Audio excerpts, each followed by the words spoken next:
about Shang-Chi, you know. Yeah. All right, we already got some people joining us live, man. Mark McKeever says, halfway through watching Justice Society World War II, the new DC animated movie, pretty damn good. Oh man, I'm so looking forward to that. I love.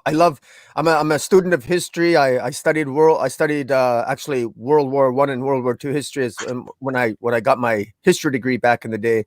I love it. Studied Holocaust studies, and I love that area of history and Justice Society. I got a huge. I remember fondly my All-Star Squadron collection, which I just finished wrapping. Actually, rebagging and boarding the other day. So I'm really, man, I can't wait to watch that.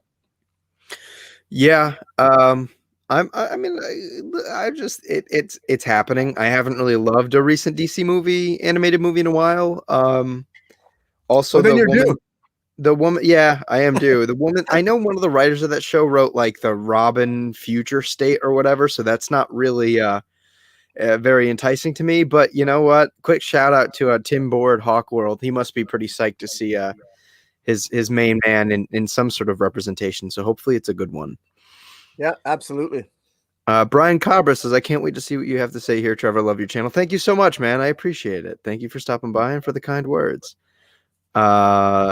Joe's Geek Show, the one and only, says, before this begins, I have a very important question. What would you do for a Klondike bar? Not much. I don't like those things. If I'm gonna spend whatever energy my heart has, it's gonna be on either something Oreo related or a really good cannoli. What about you, Boom? What would you do for a Klondike bar? I would stand on one leg and hop for 35 seconds. No, yeah. Klondike bars never really been my thing. They're like the basic bitch of desserts. I'm telling you. Aaron Villain says, "Hey, what's up?" And we'll end this little pre-introductory interaction with the people on Joe Geek Show's Blasphemy. Hey guys, welcome to the 76th episode of Let's Talk Comics, where myself and another co-host in the comic book community discuss one of the many facets of the storytelling medium that is comics, whether it be creators, constructs, adaptations. We hit it all this week. I am joined by the Canadian comic book cherub himself, Comic Boom. My guy, how are you? It's great to be here at Dark Knight. It's good to be here. I know that we haven't been doing this as much as we used to, but it's always good to shoot the shit with you, my friend, and enlighten the masses and educate all the troglodytes out there that don't know anything about comic books. And I say that tongue in cheek. I expect a blasphemy comment from Joe's Geek now. So no, he knows. He knows. I mean, is it not established that we are like the foremost authority on all things comic book? Like, absolutely. Just ask us. Yeah. See, we'll tell you. We'll tell you what you need to know. Speaking of telling you things, before we begin this video, this episode, this conversation, I'm going to tell you to do a couple of things. First of all, leave a like on this video if you think you're going to enjoy it, or if you enjoyed our little banter. Hell, if you hate us, leave a like on this video, please. While you're down there, click subscribe. I am literally a hair away from 800 subscribers, and go even further down into the description. Subscribe to my guy Comic Boom as well. But let's get into this goddamn conversation like we're some goddamn Batman or something. So this is something that, as this conversation that is something that I've been thinking about more and more as I've been kind of transitioning from a fan into a comic book creator, especially now that I am intimately aware of the expectations of a comic book writer, both sort of socially and in the medium itself, creatively. And I've found this dichotomous issue with what fans expect from comic book writers in particular. And there are moments where I think they're expected too much and also not enough. So I haven't actually had a lot of conversation with you, Boom, about this topic, and it just kind of threw it at you. Off the bat, how do you feel about this? Do you agree that there is this dichotomy, or do you tend to lean one side or the other? No, I think there's a dichotomy. And I think that if look, as much as you and I love to hear, we love to hear ourselves talk on pretty much any subject, because that's just who we are. The fact of the matter is that you know, we expect a lot out of writers, and we can be very, very hard on them. I know I can. I know you can. And look, I've gone both ways. I flip flop all the time, and but at the same time, if gun to my head, if I had to take a position, I would, and I could take the position that no, you're a writer. It is, I believe, and I say this, I'm not a writer. You are, so I say this in my opinion as a reader, not a writer. I do think, I imagine it is harder for a writer to write for an established character than it is if they're creating their own character. Now, I'm not saying writing for your own cannot be very difficult. I mean, you can speak to that. But I do think that when you're taking on a character like that has an established history with continuity, I do think that entails with it certain obligations that you're at least going to apprise yourself of the history of that character a little bit, at least read the previous story arc, become familiar with the character. I think you owe it to the readership, because when you're writing your own story and your own universe, you can do whatever you want. In terms of storytelling, you really can't make a mistake because no one knows you're going to make a mistake. You're not accountable to anyone but yourself if it's your own universe. But when you're writing if you're Bendis coming along, and I won't just pick on Bendis, but I'm going to pick on Bendis. If you're going to come along and completely change continuity or outright ignore it, I mean, look, you're going to piss off 50% of the readership that is loyal and knows the previous histories. And in my view, you can only go so far with this. And just a quick point, and we'll be elaborating on this further, but I do think that there's three things to consider. There's the previous writer that you should respect, the current writer, and also editorial has a huge responsibility. And I think that they have a responsibility to make sure they have a conversation with whoever's writing it. You gotta have respect. It goes three ways, and you have to acknowledge and at least bring all that to the table. And there's a reason why the independent comics are doing so popular right now, and that's because I think in large part I straight up enjoy independent comics better right now because the continuity. I admit that when I read DC, it can be a very fundamental. It can be a sound story with good structure, pacing, and everything else. But if it really screws up continuity to me, I have to admit it takes something away from it for me. You can have a great Batman story, but if you screw up the characterization of Bruce Wayne or Batman, guess what? I'm not going to enjoy that story as much. And that might be unfair, but that's just the way it is. That's an obligation and a responsibility you take on when you write for that character. And I don't feel that a huge amount of sympathy for writers that start writing for a character that has an established history, especially 75 or 80-year history, and they don't do their homework. It kind of annoys me. So I guess I have a position. No, it unfortunately it happens a lot. I mean, you talked about our darling Brian Michael Bendy-Straw as sort of endemic of that problem, but it happens all the time. And there are a lot of unfortunate traps that fall into writing these characters, whether it's kind of supplicating yourself to the corporate overlords and what have you. And there's obviously the fans and every one of us, right? Even just between you and I and the handful of people that are watching us live right now, we all have very different interpretations of the same character. We could name off Batman, and each of us would talk about something entirely different as to what we admire, what we dislike about the character, so on and so forth. But you have editorial interference amongst other things. Now, I'll admit, man, like, oddly enough, in the beginning, because I was associated with these characters and I already had very specific visions of them, it was a lot easier for me to come up with a pitch for a character that I already knew about, as opposed to coming up with something that was completely mine, right? Because I have already a very specific image of Batman, of Daredevil, of Thor, of whoever.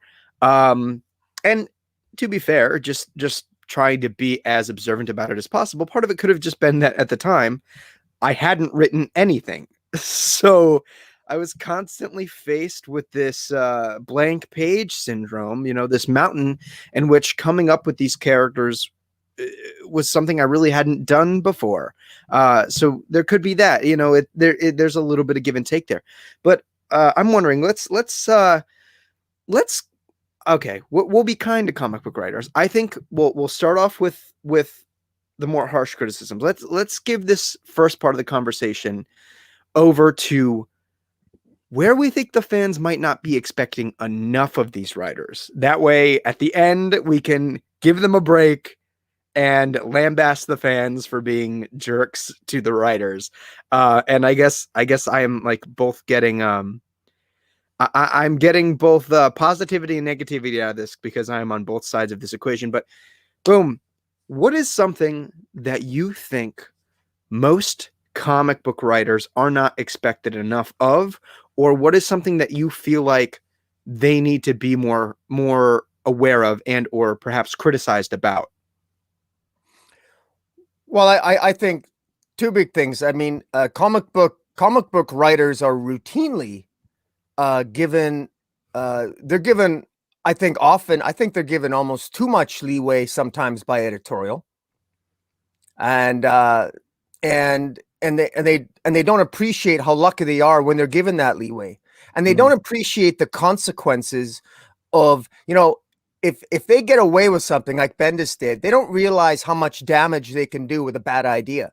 And, comic book writers can often complain about how bad editorial is, but just because you have a bad editor doesn't mean that gives you an excuse to write a garbage story. Not that a writer intends to write a garbage story when they write it, obviously, but it just seems to me that this is why I think continuity is so important. And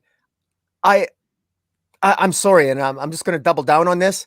For example, if I was a skilled writer, I would never, if Jonathan Hickman, if Marvel came to me and said, "We want you to write X-Men," I couldn't do it. Why? Because I don't like X-Men.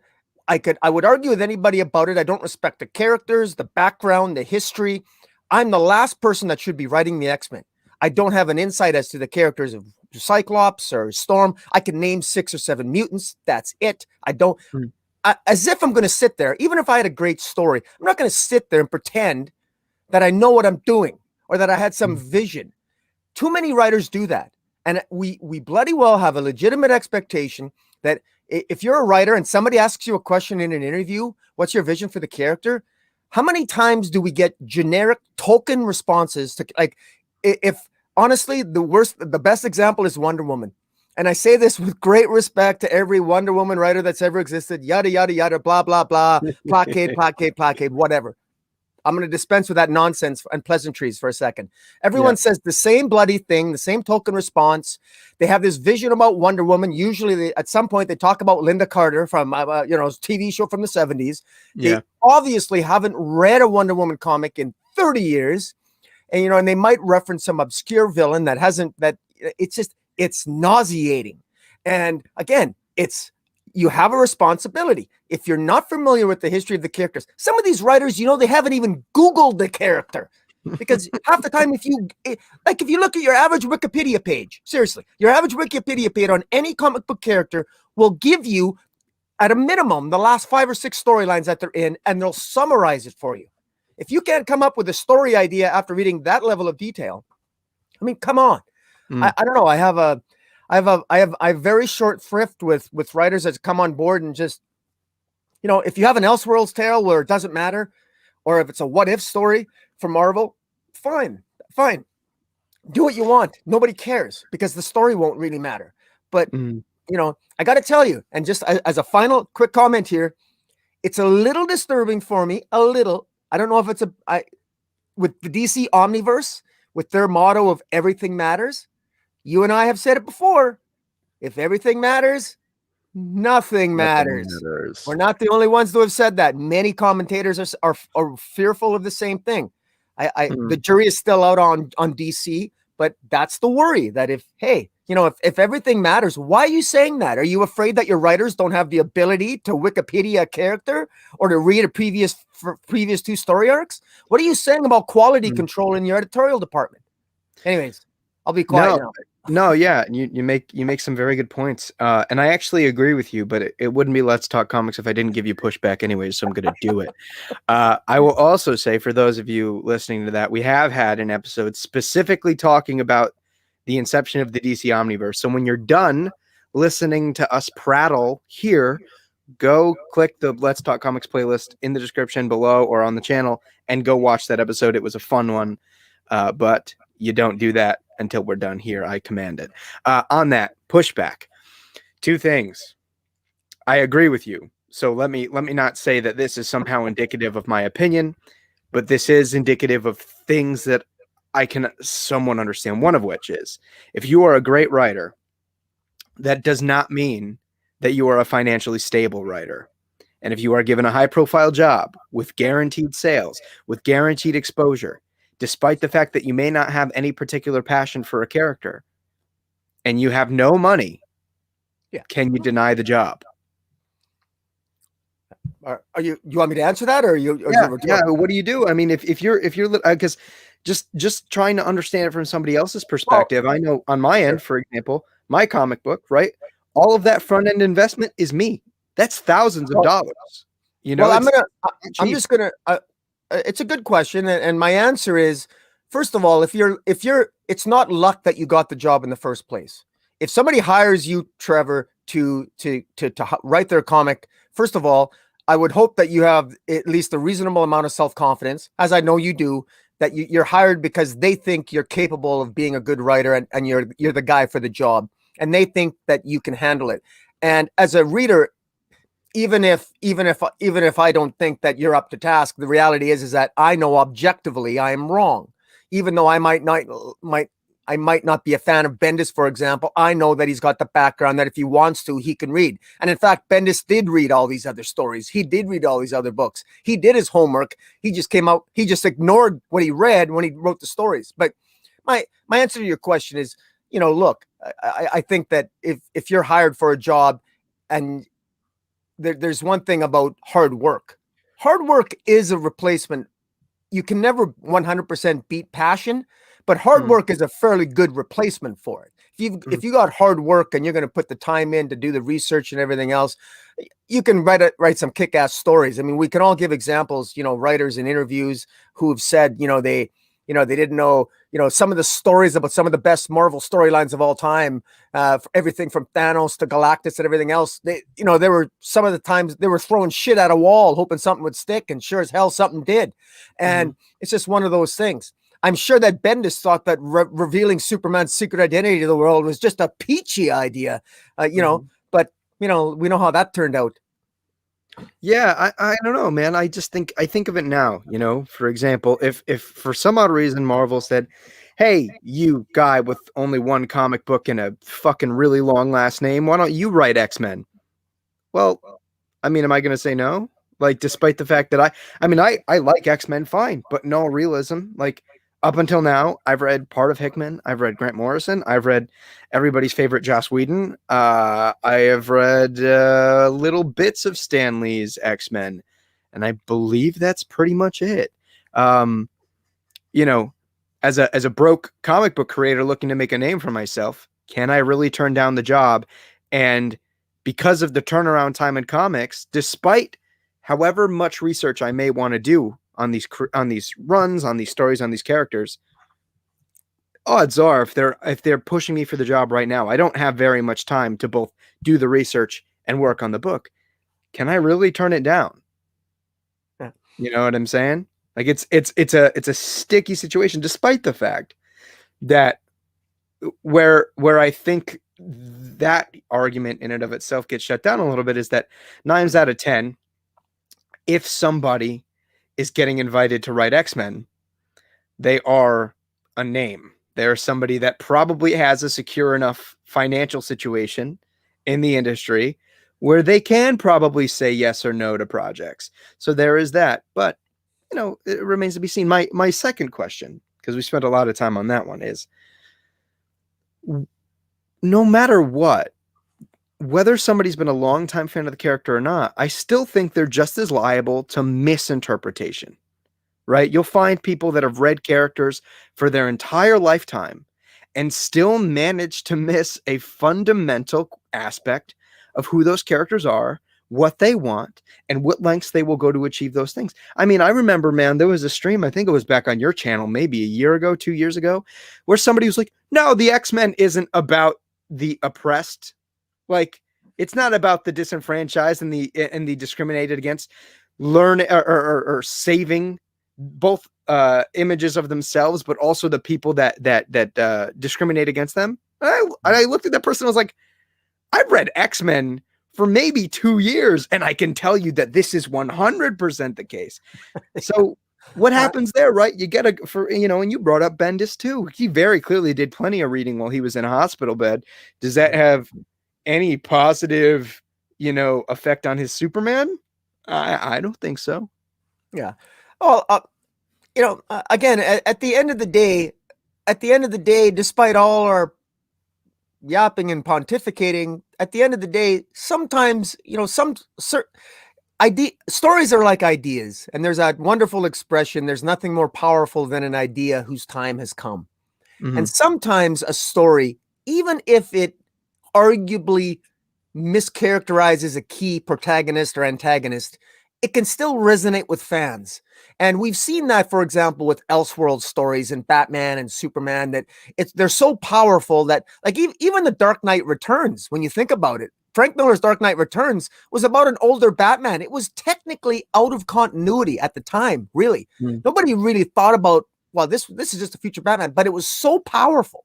It was a different, this was not Neil Adams' Batman. This was not Denny O'Neil's Batman. This was Frank Miller. This was a uniquely different animal. So every now and then, I don't mind, we're going to get writers that come across and bitch slap me metaphorically across his face and say, screw you, I may mischaracterize, but people are going to love what I write. And look, I love being proven wrong, but how many Frank Millers do we have? Seriously, like it's extremely rare, and it's a little bit of a crapshoot. So I don't know, man. I don't know. You kind of roll the dice. Yeah, I get you. Moving on, though, one of my points where I think writers are not expected enough of are when some of these writers make their way through on the backs of old beloved stories, despite the qualities of their newer ones. Bendis being one of them. I mean, you could have an entire conversation about artists that this happens with, cough, cough, John Romita Jr., but there are plenty of writers who haven't turned out a good, even decent story in years, half a decade, maybe a decade, and continue to get high-profile work.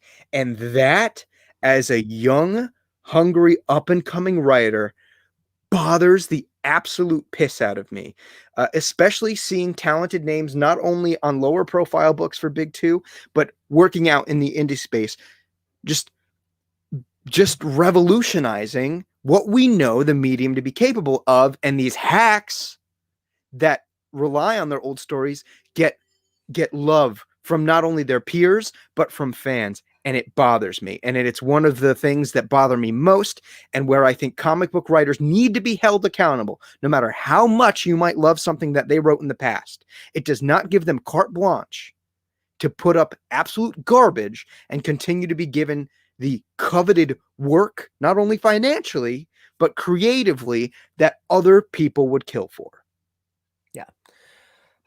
Unfortunately, that's where the reality of contracts and everything comes into play. I mean, because you're always rolling the dice, obviously, again, I mean, Bendis comes to DC. He had a resume that justified, maybe not the full price tag. No one knows exactly what the terms were, but he had a resume that certainly justified him getting a job for DC. But of course, it didn't work out. I mean, he didn't do a particularly good job. But just for me to just turn this around on its head a little bit, we talk about writers that really screw up like Bendis. In the same vein, we get writers that do a spectacular job by taking other writing screw-ups and are masters at correcting it. I mean, look at Jeff Johns. Yeah, he's made a career out of it. Corrects the parallax scenario with Hal Jordan explaining the gray hair, justifying, creating an organic story to justify an incredibly out of character Hal Jordan. Hal Jordan would never kill the entire Green Lantern Corps. Who the hell would write that? But oh my God, after Johns was done reshaping it, It made complete sense. Of course it was because of fear. Of course it was because of parallax. That's why his hair turned gray. That's why I hated Green Lantern's look all those years. That gray hair, I hated it. It made sense. It's from fear. Everything, a good writing can actually create a greater appreciation for past stories. Look at Donny Cates at Marvel. I mean, the Marvel back issue market is on the rise because Donny Cates creates interest again in Venom, in Silver Surfer, in Galactus, and all from one writer. The power of story, if it's done right. And so we can put down writers, but we can also say, hey, the right writer at the right time does an amazing job. And look at Vendetti on Hawkman, Vendetti on Freedom Fighters. Fantastic work, creating a new appreciation for a character we thought we knew or we thought was a write-off because it was too damn confusing. And along comes a writer with a simple concept, and all of a sudden it's like, why didn't somebody else think of that? And yeah, I don't know. Yeah, but I mean, despite the fact that there are the likes of Johns and Venditti whose work I appreciate because of their ability to rectify, bad writing or what have you. Like, do we still let these writers rest on their laurels? I don't think it's fair. Like, I get it. Comics has no job security, and to a degree, that level of favoritism is comics job security, but that's just not the right way to go about it. I feel like you're fighting fire with fire, and it doesn't make any sense in that regard. And like, I don't know, it's frustrating, again, especially from the perspective of somebody who's looking to climb up the ladder. When you look 10 rungs up and the guy at the top has written worse stories than you do for a consistent number of years. And I'm not saying that's just me. I only have two issues of a comic book written and out. By the way, you guys should click links in the description wherever they are. Buy copies of my comic book. Cool little sci-fi joint. But I look at, for example, Superman or Wonder Woman, and I look at people in the independent space who are putting out incredible stories that show a superb understanding of narrative, of the medium of comics as a whole, that don't get these opportunities because some fucking hack is sitting on the throne. And it's bothersome. This bothered me before I started writing comics, and it bothers me a hell of a lot now. Yeah. Well, there are, at the end of the day, there are a limited number of jobs between the big two. So, I mean, there's always going to be competition. And of course, writing there's a certain subjective element, obviously, to one's enjoyment of writing. I mean, you and I have certainly disagreed on certain storylines for different reasons. And so two reasonably minded people, dare I suggest, we're reasonably minded, can disagree on things. So, I will say this, though. I mean, right now it's an interesting time for DC, for example, because DC actually has some relatively newer talent. And they've actually, a lot of the big talent has left DC. DC still has some, but the independent market is still, it's alive and well and thriving.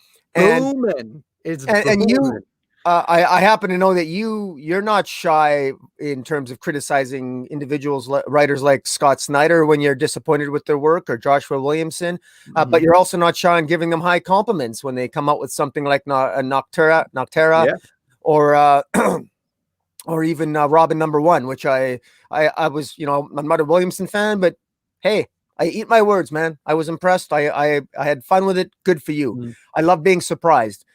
At the end of the day, we got to hold them accountable. But to their credit, as writers, they take the criticism and they suck it up. I don't imagine. I know I don't like being criticized on anything I do, but it happens all the time. It's how do I react? I mean, am I going to come back better, or am I going to sit there and mope and grope all the time? I can't imagine, like, I'm not a writer, you are, but I mean, I can't imagine how difficult that would be to write a story and then be literally attacked for it from different fronts. I think of Philip Kennedy Johnson.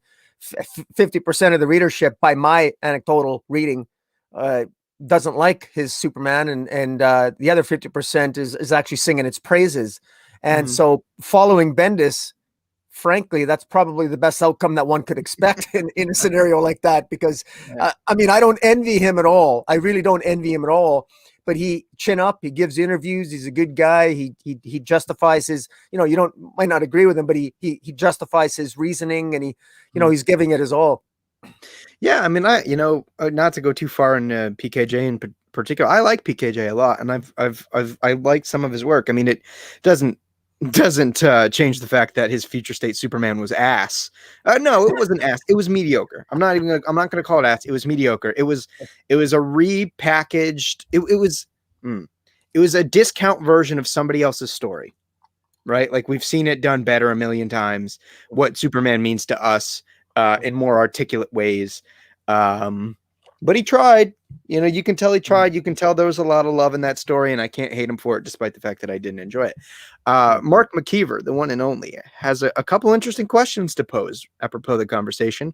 Do us older readers ruin the expedition of established characters? I don't quite know what you mean by that, Mark, so I'm going to ask you to expand on that in the chat.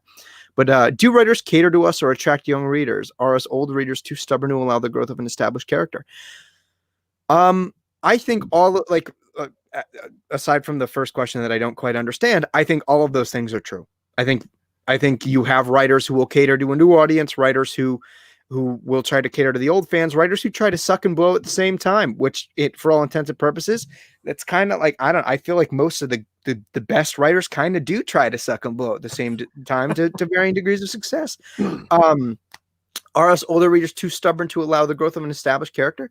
Some are. I've definitely met numerous people that just will only appreciate characters for them punching the shit out of each other, and only like female characters if all they serve as is a love interest and a pair of tits. Like, you have people out there.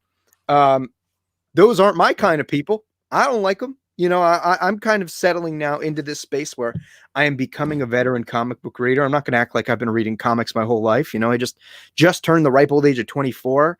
And I've been reading comics for maybe 7 years.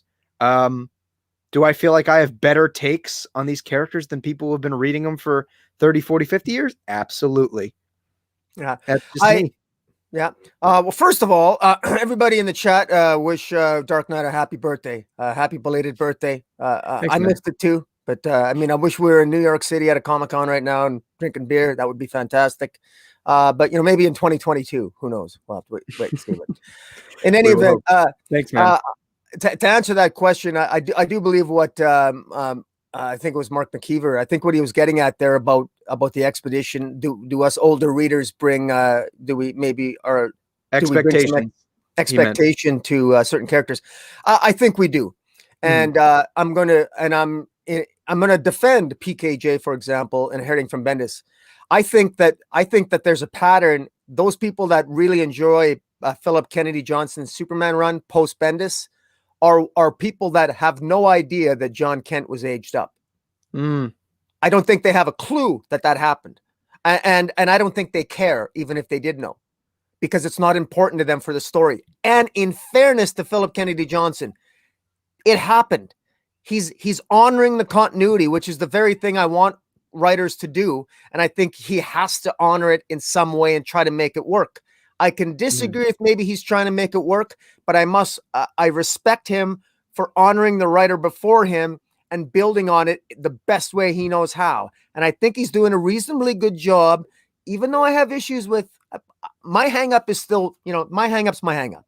It's still the John Kent aging up still annoys me, but if I'm going to be mature about it, and I have to admit, I haven't been very mature about it, but I should probably be more forgiving about it because it's not his fault. And most people are enjoying where the story is going. And I do think there's a lot of interesting plot points that he's introduced moving forward about refugee Kryptonians, Superman going to War World. This is a different story than John Byrne told in the classic Mongol gladiatorial combat back in the mid 80s, late 80s. So in fairness to him, he's putting his heart and soul into this, and I can see that.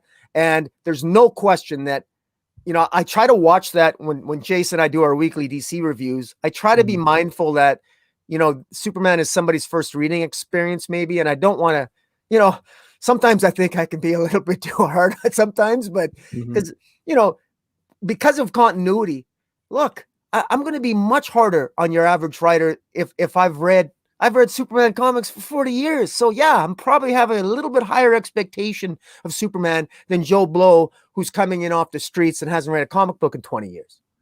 Yeah, I mean, there are certainly expectations to battle with, and that comes as a product of continuity and a various number of things, entitlement, what have you, overall passion for these characters, right? Like, I mean, it's not like I didn't have my issues with Tom King's Batman. Anybody that's been watching, it's okay. So it's really weird because it's like anybody that's been watching the channel for forever, well, like 90% of you folks have it. So, but yeah, you know, I've definitely had my words with Tom King's Batman, and that's a product of my sort of entitlement to the character and how I understand them. I know multiple people that would have words with me about that. You know, my owner of my LCS and I battle about this on a constant basis. So I get it. It's a mixed bag, Mark. You know, it's pretty much all of those things are simultaneously true. You know, it's very much a gray area. You'll have those old fans that are desperate for something new. You'll have those old fans that want nothing more than, you know, the children's rock'em sock'em superhero books that they had back in the 70s or what have you. It all changes, man, and it's all liable to be true and false. Here's another thing too that I think writers are given a pass on or not sort of held to a higher standard of, and it is a little bit apropos of that conversation, and it is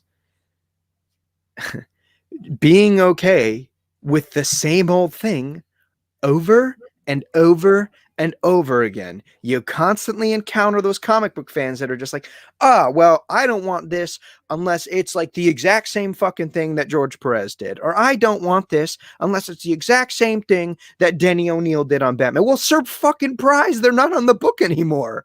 It's not their book anymore. I get it. Like if somebody were to do something and tarnish my beloved Grant Morrison Batman run or my beloved Scott Snyder Batman run, I'd be butthurt too. But hear me out. The reason the great runs are great are because they find ways of exploring the character's past and move them into the future with modern storytelling sensibilities.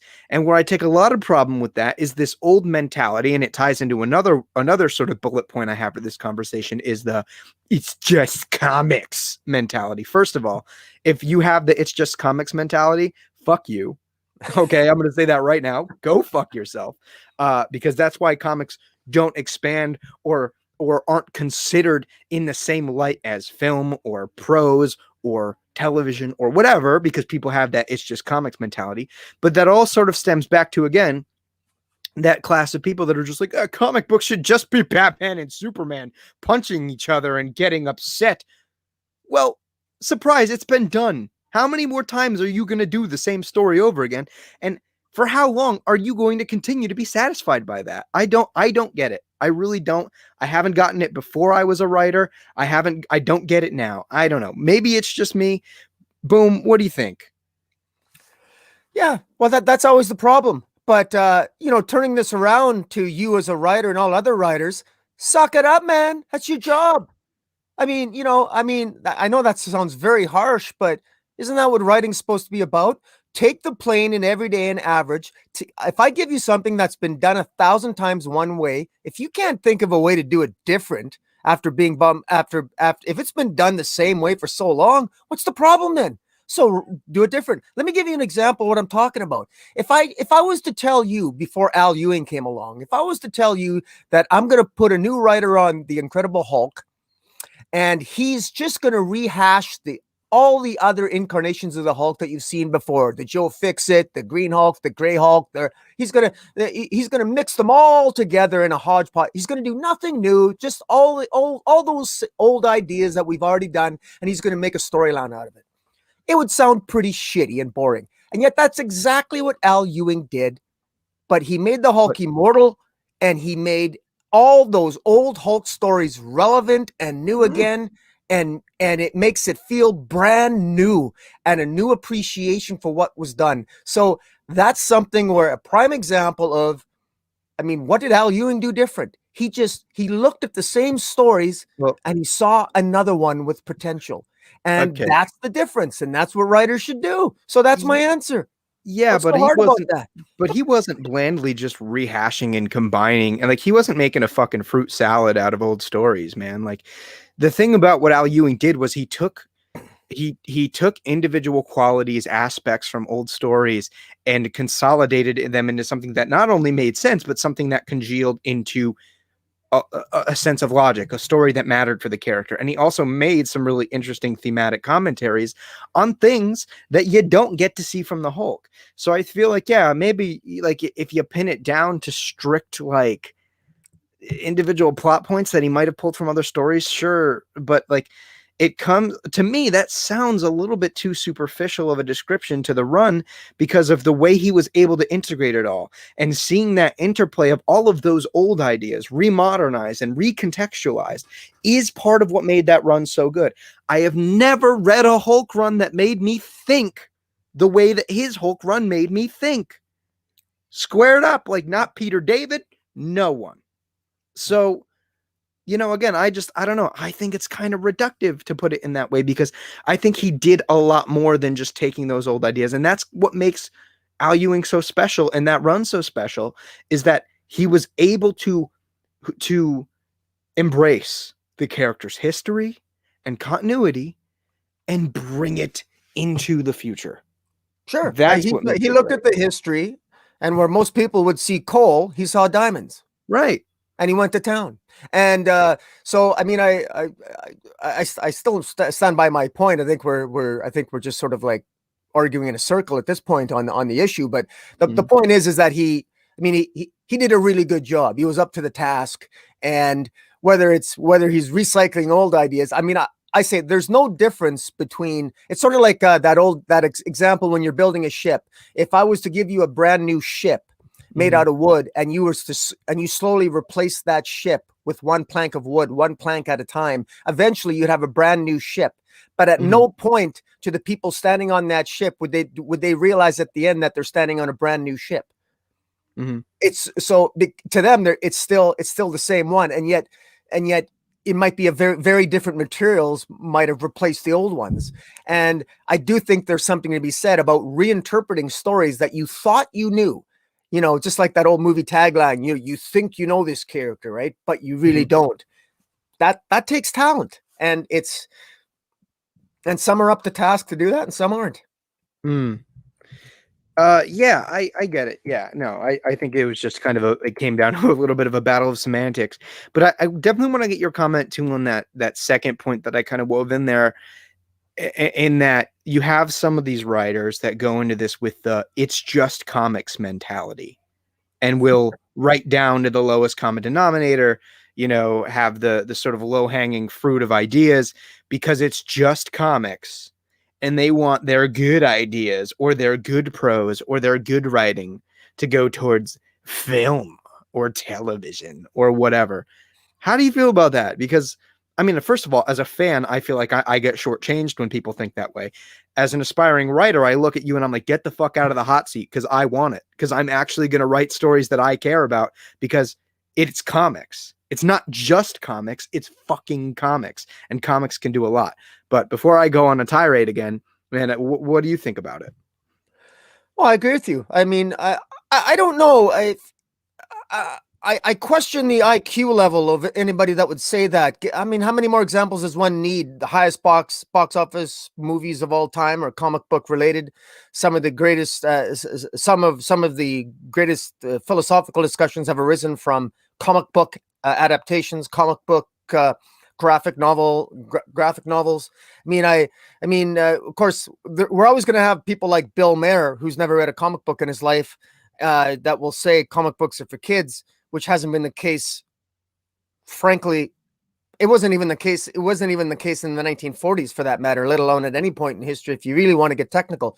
So, but the other thing is that people don't look to highbrow entertainment. I mean, we human beings, let me just insult our species for a second. We're very simple creatures. We're not complicated. We like to dumb things down considerably. And if you can convey a lesson and a life lesson to someone in picture form in a comic book, they will treasure that more than they will a 1,000 word essay. I mean, good grief. Comic books are a work of art. They're the written word, they're the visual word. They're combining more than just a limited number of senses. And at this point, it's an underappreciated art form. And let's not forget that perhaps arguably the greatest art form that is appreciated is movies. And how much better have movies gotten? An argument can be made that movies have gotten better because of the understanding of the linkages between comic book sequential storytelling, aiding and influencing directors in the creation of their movies. And I think that's fairly obvious. Yeah, no, it's the thing is that you see it a lot, man. There have been multiple times where I've had social media interactions or people have even come on these live chats, and I go off on my tirade about comics as art, so on and so forth. And I've seen people, dude, calm down, it's just comics. And that, oh God, if there was any way to rub me wrong, that's it. That's the way to do it. Because you do have that mentality of fans that all they want are the superheroes in tights, beat them up, destroy the city, bleep, bloop, blop. And I hate it because it's reductive. Like, comics are a medium. They're not responsible for delivering you some fucking superhero story. Again, that's just like something you read 50 times over. They're responsible for shepherding an experience using the direct tools that comics have available to them that might be similar to what you can receive in another medium, but are also entirely different, and entirely its own. So, there's that. Let's see. I think, do you have another point on an area where you think comic book writers are not held accountable enough? Well, no, the big point, they're not held accountable enough on continuity, but I think I've done that point to death at this point. But yeah. Gotcha. Because I have one final small point, and it is very simply write to your artist's strengths. And I say that as somebody who has now worked with a couple of different artists on projects, and I see how much better the final product is when I am writing for that specific artist, right? You not only over the course of professional comic can you read somebody else's work and figure out what their strong suit is. Once you work with them, you figure out what they are going to respond best to creatively. And I think that's really important. You'll have stories where the art might be good and the writing might be good, but the styles just don't gel. And I get the fact that I get the fact that sometimes, like, it's so easy for a writer to go, well, this is my story and you're just illustrating it. I get that. I disagree with it fundamentally, but I get that feeling. But it's so damning. Like, at the end of the day, the comic book is a unit that is made out of multiple sort of spinning cogs, and the writer is only one, and the penciler is only one, and the inker and the colorist and the letterer. I mean, hell, the editor is a part of it. And so I always get sort of bothered when you see stories that are not written to an artist's strengths or what have you. I don't know. Do you notice that very often? Do you ever really find comics that perhaps the art is even decent, but it just doesn't fit? Yes, I do notice that. However, I will openly admit that I've really only paid attention to it probably in the last 4 or 5 years since I started reviewing comics. Because in other words, yes, there's no question that. Here's the thing about when a writer and artist don't collaborate well, they never say that in interviews.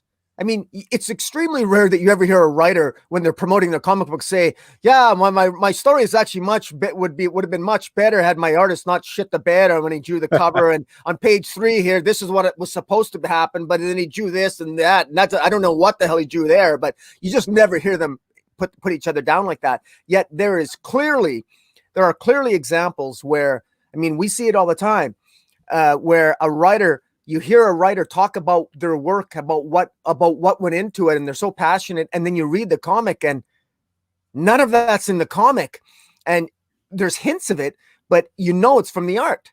You know that I'll even use Tom King, who had exceptional artists during his Batman run. There are issues where he gave interviews. I remember he gave one. I remember Tom King was describing what he was trying to convey when the Batman, the Joker slit the throat of a couple getting married in church, and the Joker was going to kill himself, and the Batman suddenly kneeled down in front of the Joker and prayed instead of attacking the Joker. I thought it was a ridiculous scene. I didn't understand why the Batman would behave like that. But Tom King, I actually asked him on Word Balloon, and Tom King gave this long explanation about how he, in his mind, the Batman would go above and beyond to make sure that even his arch enemy Joker wouldn't kill himself because he's so gung-ho on life. And anyways, I could understand the point that Tom King was making. I get it. But the art genuinely never conveyed that to me at all. There was no expression on Batman's face. It was completely off. It seemed, and this was Mikel Janin, fantastic artist, but it was a failure. The art did not render that interpretation. But that's an example that, and I'm glad you raised this, because that's another example of maybe some of these stories would have been better had there been a different artist. Yeah, and part of it could also be the writer's ability to properly communicate it to the artist. But yeah, 100%, like, especially now, right? The only thing that has been published by me is work with one artist and one colorist. And I get asked all the time, Trev, when you move on to your next series, are you going to continue to work with him? And I said, I'm sure we'll work together again in the future. It won't be my next story, because my next story that I want to tell is very different from the story I'm doing now. Therefore, I want a different artist that is going to best render that concept and that story. And aside from the fact that whatever artist, I end up collaborating with will be one that I will choose based on how I feel they are going to interpret that. And so it's not because I don't love my artist. I love him. He's a great guy. We've come to become friends. I talk to him about his family, his kids, check up on him. Good people. But it's important, I think, creatively, to not only work with other people, but to find the person or the people that are going to best assist you in a specific vision. Because I could hire my guy to do my next supernatural political thriller, or my crazy sort of in-depth study on the personification of death and the cycle of control. But I'm not, because I want somebody whose style is going to suit that and whose sensibilities are going to best match that idea. So, and that's just me. I'm some no-name comic book writer, so take that with what you will.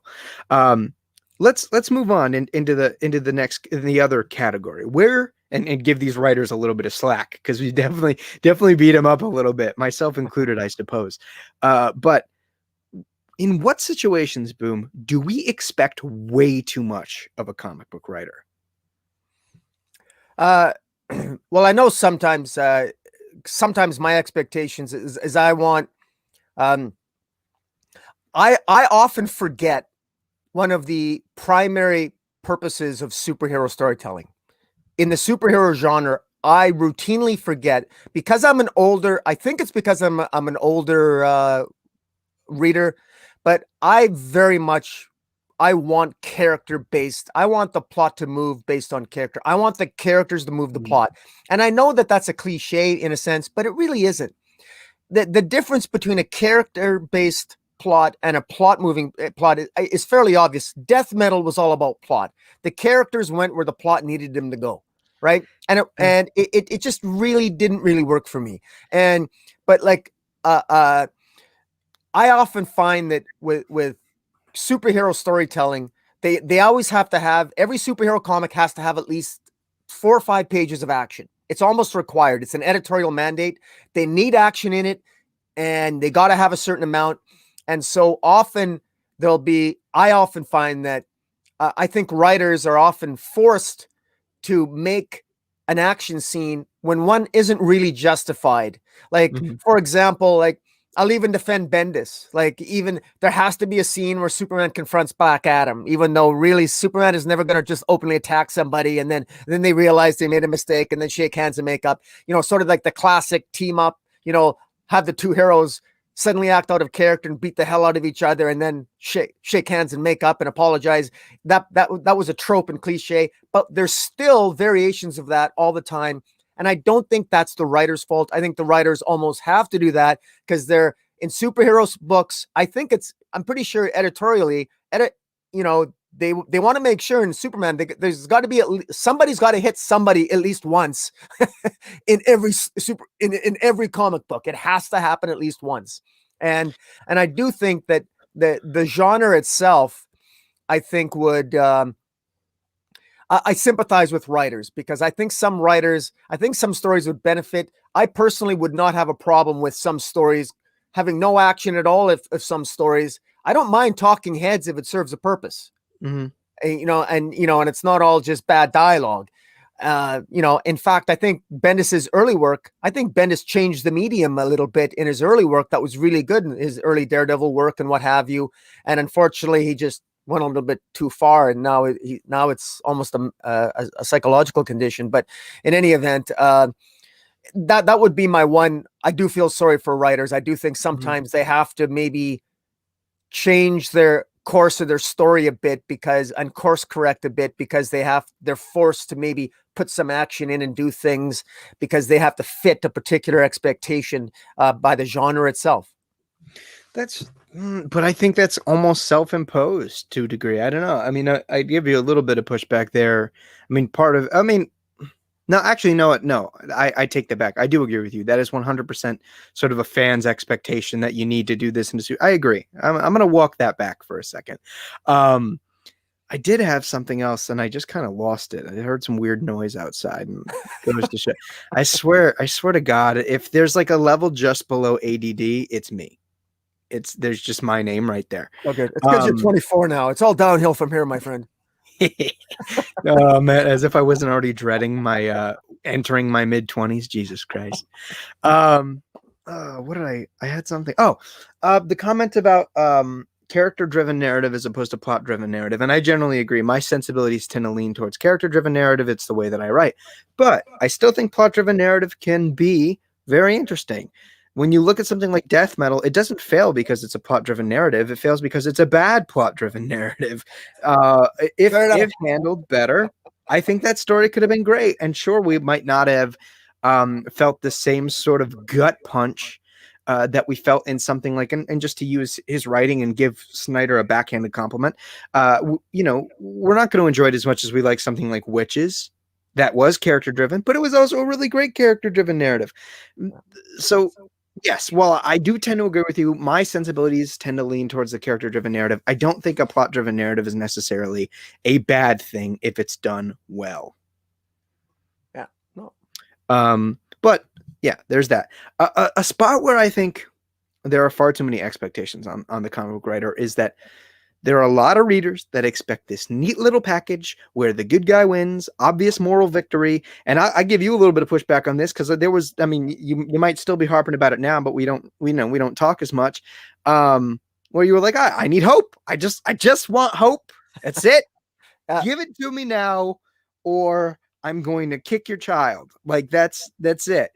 And I even during those conversations kind of give you a lot of pushback, and I think it's indicative of this problem that like, stories don't need to have an obvious moral victory. Like some of the greatest stories of all time are sort of unsatisfactory in that sort of moral way. You look at stuff like Spike Lee's Do the Right Thing and you end it after freaking Mookie incites a riot in the pizza shop and he confronts the old owner. They sit down and the movie's over. Like you are left to think and consider this unobvious ending, this morally ambiguous ending for yourself.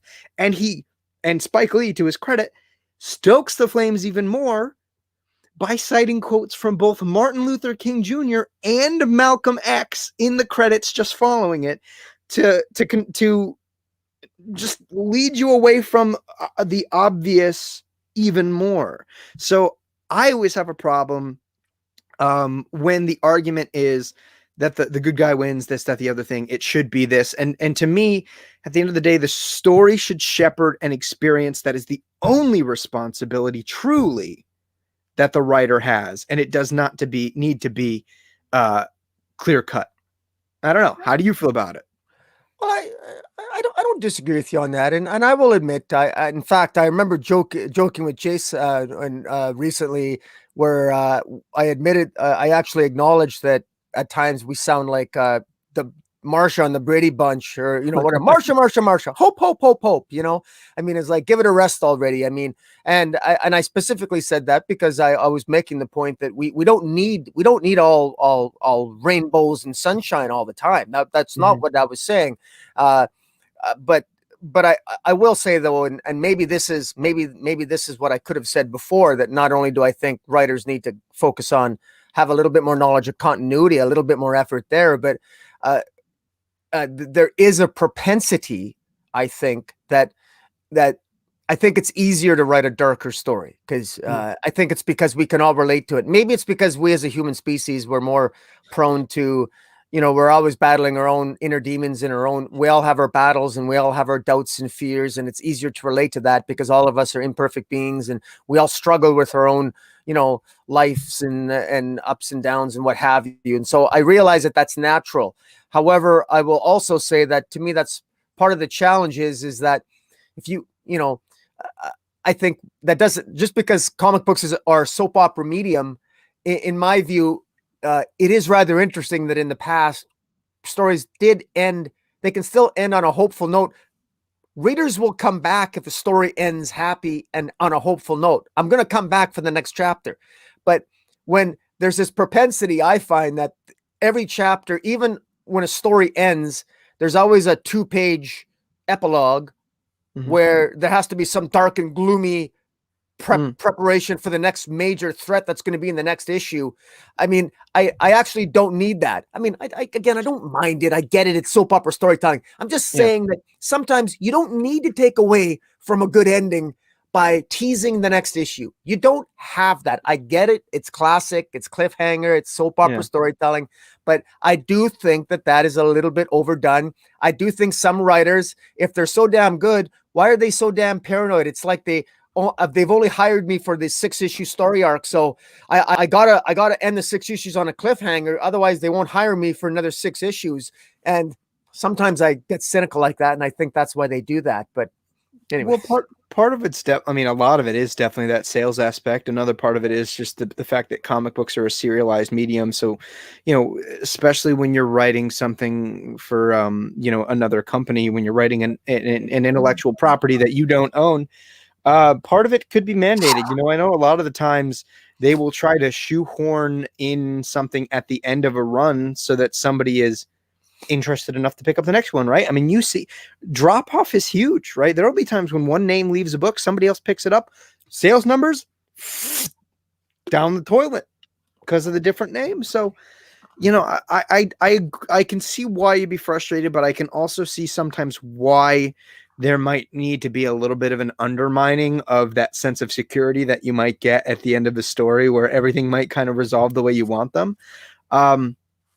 But I think it's kind of just a product of again, this sense of continuity in the serialized storytelling. I'm not saying it's a good one, but it just kind of is. Dark Side is, man.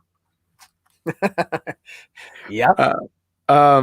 But yeah, no. So yeah, that was a big thing, is like that with the expectation of a neat little packaging. I feel like, did somebody have a question that I was gonna? Oh yeah, Tevi wants to know personally, why do we always need dark stories? Why can't we have light stories? We can have light stories, but I mean, most narratives would be considered drama.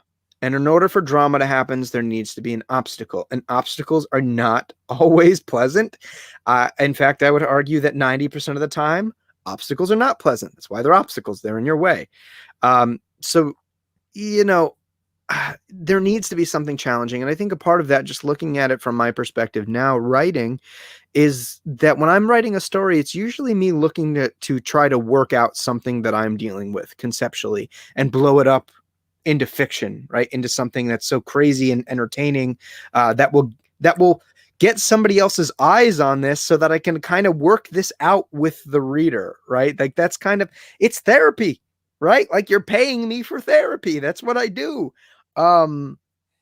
But again, like a part of it is just the fact that you do need an obstacle. And sometimes, you do have a story that's really lighthearted, and the obstacle might just be a sense of adventure. But even then, how compelling can it be truly if your story is 100% optimistic without a challenge thrown in the way? I don't know. Boom. We want to elaborate on that? What do you think? Well, yeah, no, well, some Okie dude commented. He says, "I've never heard of a pleasant obstacle." He says they can Mm. exist, but not one that's actually delightful. So, yeah, and you're absolutely right. They're obviously the whole point of the hero's journey, which lies at the center point of superhero storytelling, is that obstacle, that which needs to be overcome. And however, let's not forget the reward, which is also part of the hero's journey, which comes at the end, and that's where the hopeful element comes into play. I mean, every obstacle that is overcome has some sort of reward, arguably, for the hero. I find that a lot of, sometimes it's, it just seems sometimes the hero that the obstacles just never end. And I guess, and again, I'm aware that it's a never-ending story. As in Superman's language, it's the never-ending battle. I remember at the end of Superman Beyond #2 and Grant Morrison's Final Crisis, Superman Beyond #2, the gravestone that reads "To be continued," because the adventure always continues. Thematically, it's genius. It was a great story. One of the few of Grant Morrison's that I really loved. And nonetheless, every now and then, just remember that the reason why I was so down on DC after 2 years of darkness is that we appreciate something when we're exposed to its opposite. We know what happiness is because we've experienced misery. When we're sad, we appreciate when we're happy, and vice versa. And too much of one side makes us very much miss the other. I mean, if it was all rainbows and sunshine for 3 years if this was classic Silver Age DC for 2 straight years, I'd be begging for the Joker and the Batman Who Laughs to come back and wipe out the DC universe. I mean, it goes both ways. I think there has to be a healthy balance. I'd have to be pretty fucking desperate to want the Batman Who Laughs to come back. That would be like, I'm losing my mind if I ask for the Batman Who Laughs to come back. Yeah. Oh, yeah. And I think a part of it too is indicative of a combination of what Samoki Dude and Tevye are saying in the chat. Oki says that a lot of it was because people misunderstood Watchmen, if you ask him. And Oki brings up DC trying to repeat Dark Knight Returns 24/7. And it is both of those things.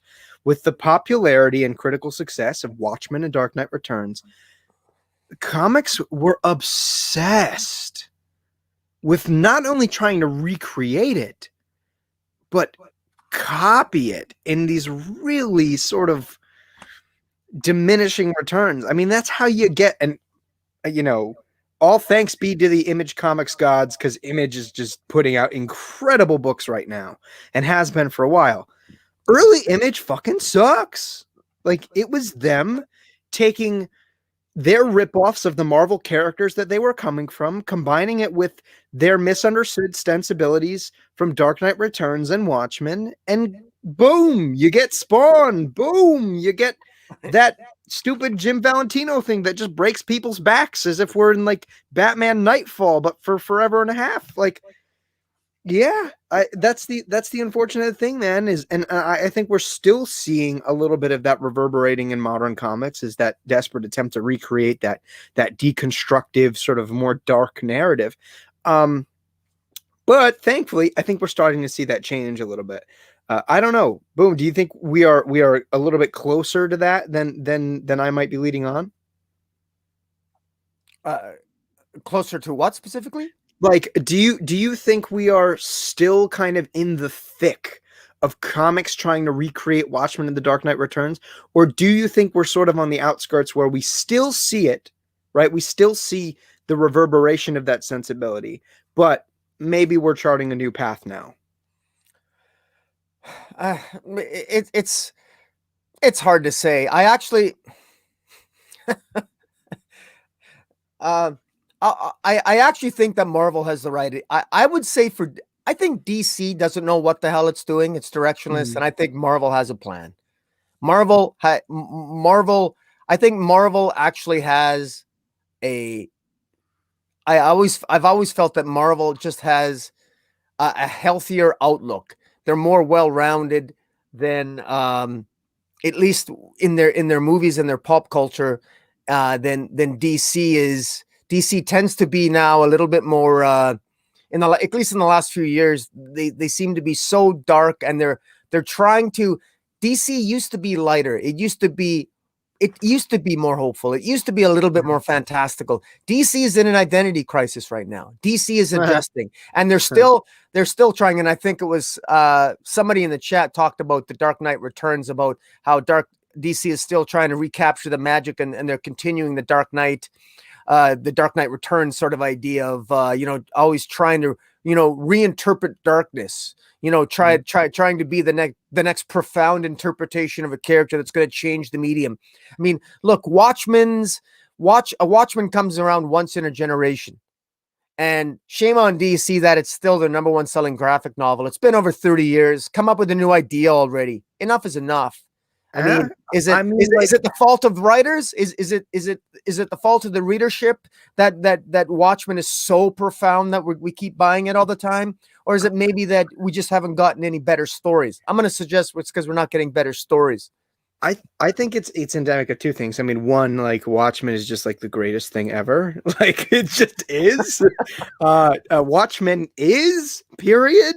I think I would blow that up further and say I would look at the top 10 catalog of graphic novels, because I think looking at the highest selling graphic novel of all time is a little bit stiffer competition. I'd even go top 20 graphic novels, because it's all very cyclical, and you're seeing a lot of the old evergreen stories staying in that top 20. And that's where I think you could sort of poke that argument with, you know what I'm saying? That problem there, that top 20 space, is, I think, endemic of the fact that writers are not looking to create evergreen stories. And they're not churning out that level of quality. There are not many stories in the last 10 years, from the big two specifically, where I look at that and I go, yeah, you know what? We're going to remember that forever. Like, I'm going to remember that when I'm old as fuck and I can't walk, and I have grandchildren that are asking me, Grandpa, why are you old as shit and still reading comics? I can't think of many of them that have happened in the last 10 years from the big two. Of course, there are some exceptions, but a big part of that is that I don't think you're seeing that level of consideration. I don't know. You ask me, I think comics are in need of another invasion. And in fact, I've talked about the British invasion being like one of the greatest periods in comics ever. I think we're starting to see an Indian invasion. We're starting to see a good chunk of folks coming over from India. Yep. The likes of Ram V, the likes of Anand RK, the likes of Sumit Kumar, Aditya Bidikar, who are just fucking killing it. They're killing it in their respective areas of the comic book process. So perhaps this is a miniature invasion. Who knows? I think it's something we need, right? You look at something like The Many Deaths at Layla Starr by Ram V, and there's nothing like it. You want to know why? Not only is Ram an incredible storyteller and an intelligent one at that, but he's bringing a storytelling sensibility from his Indian culture that is so different and resonates in an entirely different way. And that's one of the many things that makes it so good. So yeah, there is that. Like, I think we're just in need of a fresh voice, or fresh voices, I should say, pluralize that. Yeah. And I feel compelled to throw in something that I've said more than once, and that is that I wish more stories would have an ending. Mm-hmm. Like, I mean, to me, a story, it's implicit in the definition of story, at least in my mind, that it should have an ending. And there's a lot of non-endings out there. And I'm not talking about, it's okay to have an ending where there's maybe some open questions and it makes you think, and there's philosophical questions posed, et cetera, et cetera. But an actual ending that it doesn't require further reading. An ending, a story with an ending. An adventure can end. And so can a superhero story. And comic books, in the traditional superhero comic book, far too often leaves things open-ended. And I would argue that all of the greenback titles, the ones that Watchmen had an ending. You don't need a sequel to the Watchmen. Now, if we have some and they're Mileage varies as to how good people think they are, how advisable it is. We know what Alan Moore thinks, but I mean, it doesn't. Watchmen speaks for itself. It doesn't require any elaboration. You get out of it. It's all there in those 12 issues, and it's a great story. All the great stories that you name one, New Frontier, Kingdom Come, all of them have a beginning, a middle, and an ending. And far too many stories, all the big event stories, including death metal, including Silk, all of them don't have endings. Not really. They don't really have an ending. They have to go somewhere else. Jonathan Hickman's Ekman. Jonathan Hickman is an amazing writer. He's really good. Why? I know that from his independent work. But I mean, look at his X-Men. All that potential, Powers of X and House of X, so many great ideas of time travel and Moya McTaggart's Sixth Life and the mystery of it, all squandered because what the hell's, it'll never end. It's going on forever. And now he's not even, I don't know what's going on there, but I'm just waiting for it to end. I'm waiting, when they're done. And if that storyline is ever going to be resolved, maybe I'll go back and but I mean, that's an example. How can you create a classic if you can't even come up with an ending for an idea? It's astonishing to me. And that's, you would think that would be writing 101. Like I'm asking you, you're writing a story, and I ask you a question. Well, how does it end? I would say 50% of the writers working for the big T right now couldn't answer that question for the story arc that they're on. Yeah. And it's a tricky thing. Some writers are good at endings. Some writers are good at beginnings, so on and so forth. But, it's a tricky thing. And I can't really begin to understand at this point, in my career, what it's like writing a serialized comic book character that just doesn't end, like the character doesn't end. You're beginning to see this methodology, which I quite enjoy, are wrapping stories into seasons that I think has worked fairly well, at least in terms of having a digestible package, a digestible story. With a beginning, middle, and quasi end, right? Because again, these characters don't end, despite the fact that that particular arc might. But I can only speak from my experience. Like my story has an end. It has an end. You will get to the end of page 6. I'm sorry, of issue 6, and I can't say anything, but it's the end. It's the end of the story. And I might rip your heart out on that last page of this book, of this series, but it's an ending, so again, mileage varies too on like those sort of shock endings or what have you. But I get your point. There is a comfortable. There's something about being digestible that makes a story much more comforting and a little bit more fulfilling of an experience. I think, and this ties into my final point of the evening in the where we expect too much of comic book writers are, and it's unfortunately something that I will also criticize some writers on, because they go into the medium knowing that this is kind of a requirement of them, and it is that they have to write for the single issue and for the trade, which is not easy, right? It's not like writing chapters in a book where, yes, you are going to have this sort of compartmentalization, but you can read the next chapter whenever you want.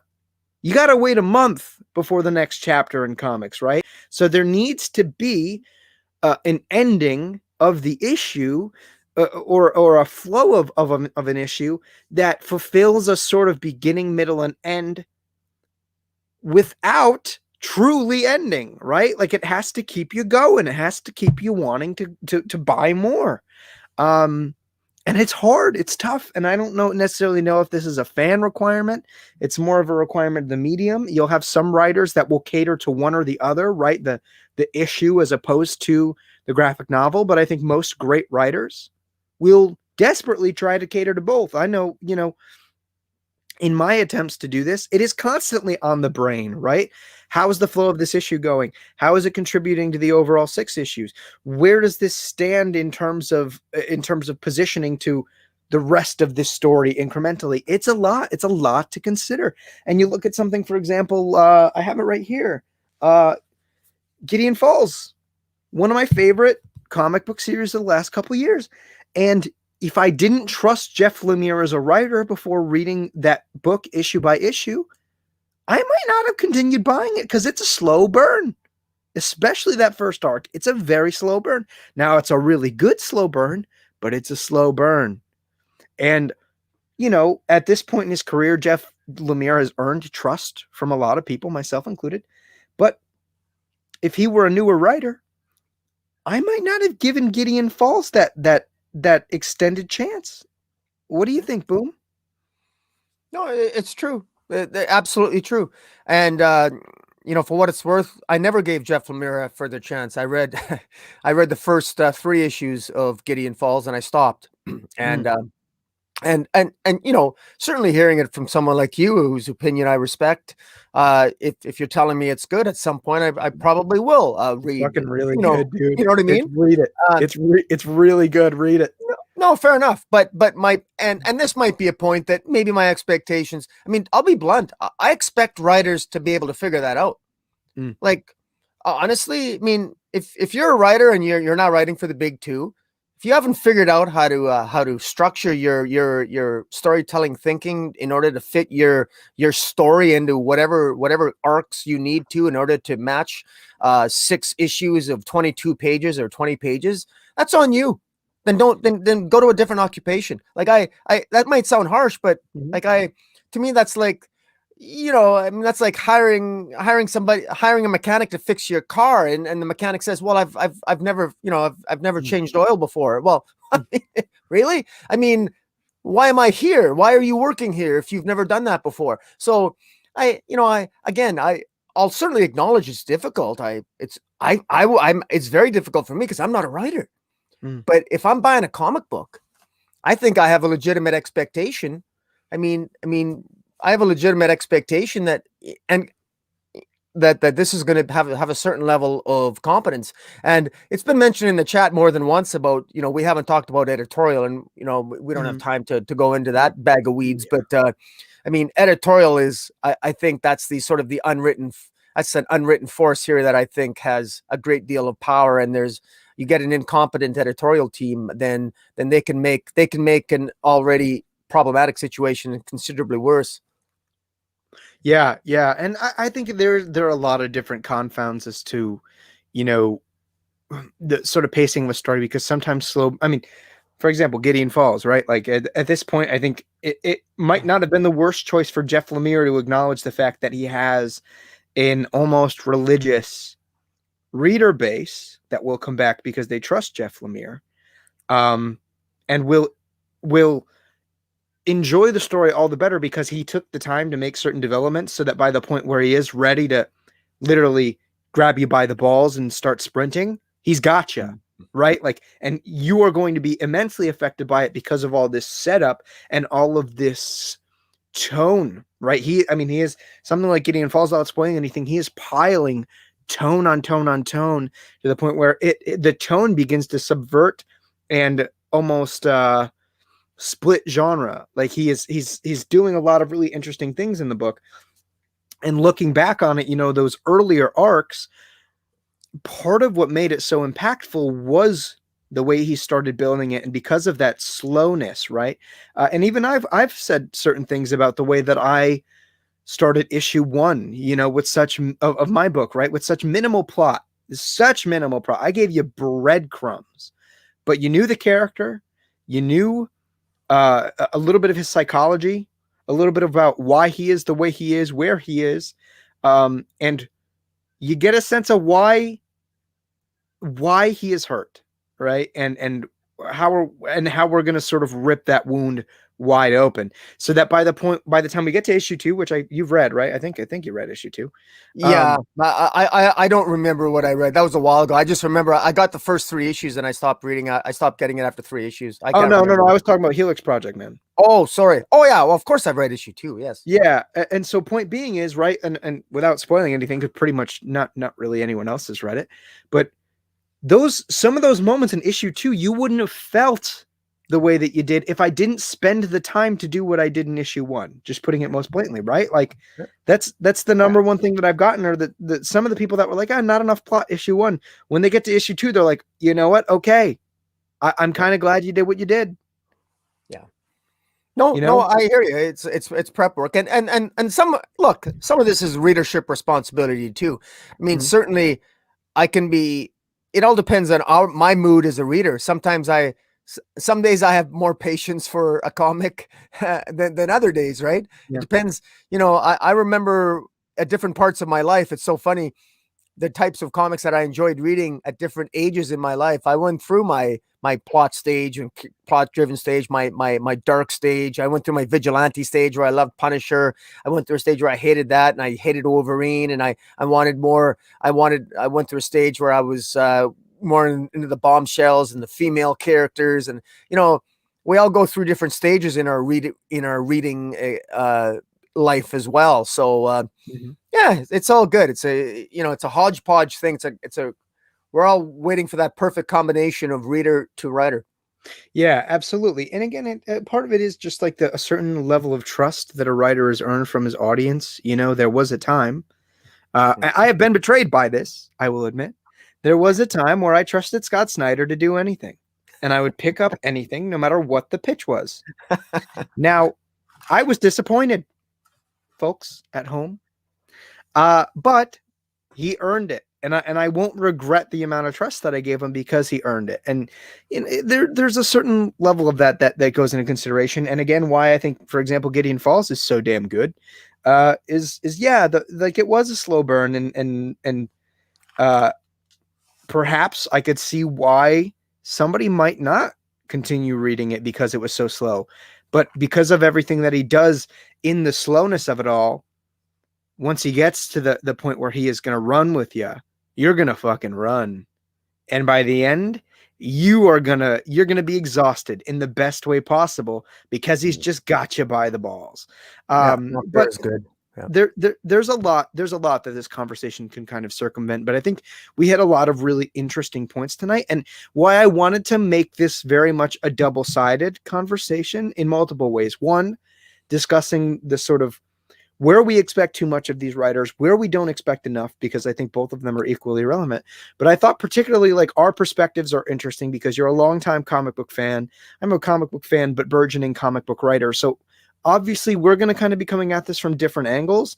And I think that adds to this. And of course, all of the perspectives from everybody in the live chat has been great to sort of experience as well. But I'm wondering, Boom, do you have any sort of final general closing thoughts for tonight's discussion?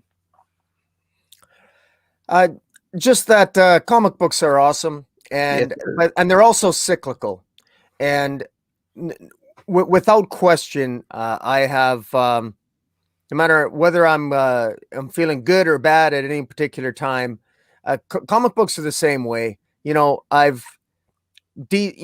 I'm hating on DC one moment, I have to wait 6 months, and then I'm loving them. And then Marvel's on a high stride, then they're not. Now it's the independent market's time to shine. Every dog has their day. Every writer has their day. And the great thing about comics is that there's always somebody stepping up to the plate when you least expect it. There's always an underdog that steps up and surprises the hell out of people. There's nothing better than a good story whose time has come. And, it's always amazing to me. It's always amazing sometimes if you were to compare, some of the stories that are really popular right now, just when you think they're cliche or tropey, why are they popular? I mean, that's what comic books are so great. And then they remind us of what's going on. They're always a reflection of what fascinates us in pop culture and everything else. And I love how comic books now with stories are reflecting pop culture and how they're influencing pop culture. I love that. And I really love the spec market right now, because say what you will about the spec market, but they're excited about it. And sometimes there's story-driven spec. And I love the fact that, isn't it awesome that still relatively few people collect comics and read them, and yet really when you think about it, we geeks still rule the goddamn world. We really, really do. because we're the harbingers of and the holders of the dreams of everyone, and it's reflected in the movies, the greatest, most expensive, highest grossing movies of all time, and we can always take that with us. Yeah, no, you make a very good point. I mean, comics are incredible. They do things that no other medium can for and for a fraction of the price, despite the fact that they're too expensive.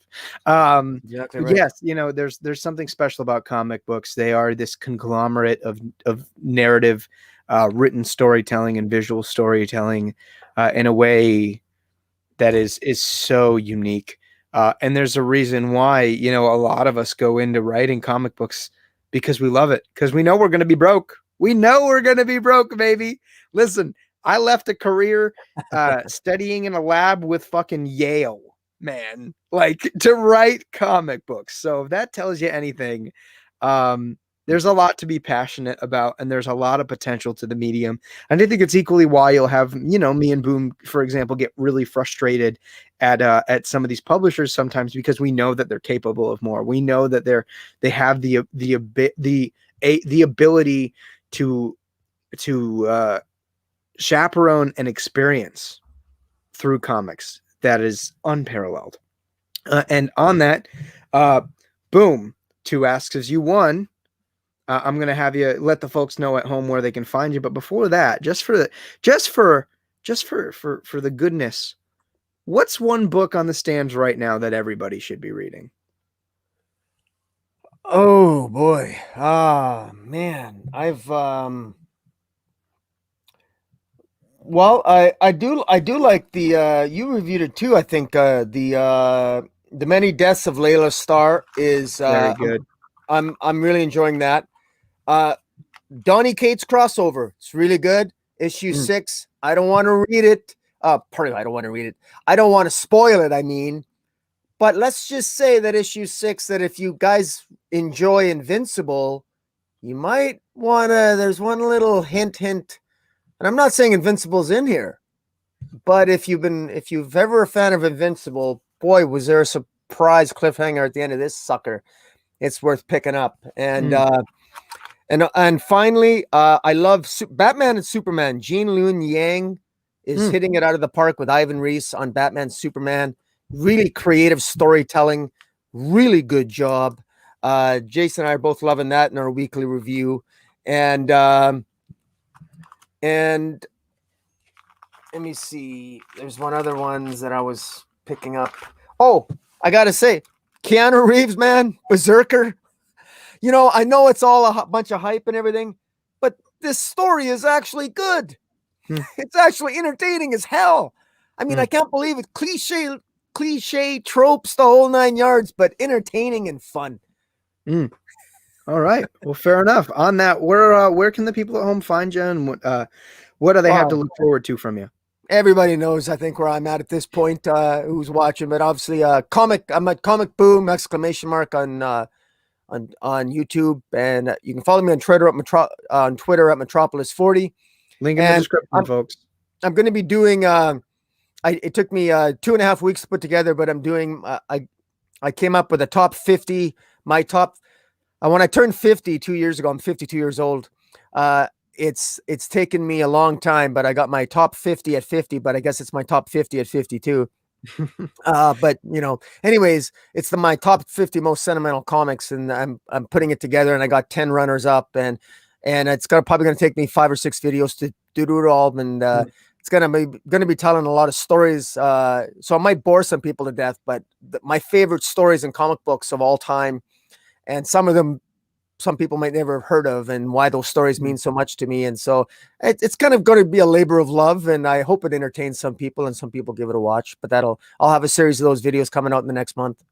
Awesome. Yeah, man. Looking forward to it. I'm also looking forward to when I turn 84 and we do that God Country video one of these days. Yeah, right. In terms of books, obviously I'd be stupid not to plug my book. Area 51, The Helix Project. Issue 1 is available right now. Issue 2 of course, just received about $7,500 in pre-orders, thanks to 100 and something magnificent fucking human beings. So I thank you for that. So it's seeing print. It's going to print right now. I'll probably have them for sale for non-pre-order, so they'll go out to pre-orders first. I will probably have them for sale end of May, beginning of June, for all of you other magnificent bastards that would like to give that a look, with issue 3 hitting Kickstarter very, very soon this summer. And yeah, aside from that, a book that's not me because I don't want to be a total selfish prick. Department of Truth is one of the best books out here right now. Great, well-paced writing with really interesting concept. Martin Simmons is delivering incredible artwork, but I will tell you right now, it's very impressionistic in the style.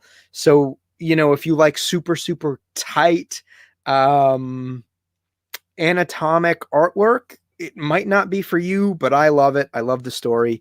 Great book. Samoki Dude says, any blurbs from any well-known writers or artists? Yes, there will be for issue 3. My sweet cherubi. Not for issue 2. I at the time I had trouble getting a hold of a couple of people to give it a proper look before issue 2 got sent to print. But certainly for issue 3, we will. On that, stick around on my channel. Make sure you like this video if you enjoyed it. Obviously, so we know that you like stuff like this. Subscribe to my channel as we inch our way to 800 subscribers and then onward to 1,000. Make sure you subscribe to this this Canadian Cape Crusader down in the description. And stay tuned for another great episode of the Let's Talk Comics next week. Tomorrow I will be interviewing Pornsak Pisachot and Alex. Yeah, I'm going to butcher his last name, Tefengi, the creative team on the upcoming Image title, The Good Asian, which I've read the first 3 issues of, and it's very, very good. Early 1900s sort of crime noir with the position, with this very particular narrative lens of the Asian perspective in America during those times, and it's so good, such an intimate understanding of how to create this sense of overwhelming dread, which I love in a crime story. So yeah, make sure you guys put that on your pull list while you still can, because it's excellent. Stay tuned for that conversation. And I'll probably be putting out a review soon. I didn't last week just because, I mean, those things take a lot of time. And I was going to review Tom Taylor's Batman book with Andy Kubert, but it fucking sucked. And I didn't want to put that much time into something I didn't like. So there's that. Perhaps a Nightwing number 79 review. We'll see, unless something really moves me this week. But oh, and something worth staying on the lookout for if you want a good book to read. The second original graphic novel in the Reckless series by Ed Brubaker and Sean Phillips is coming out tomorrow, of which the title I have forgotten. But check it out. The first book was very good. If you want something great to read that's super digestible. On that, I will bid you all a farewell for this evening, and I want to thank you guys so much for watching. You'll catch us next week on another episode of Let's Talk Comics.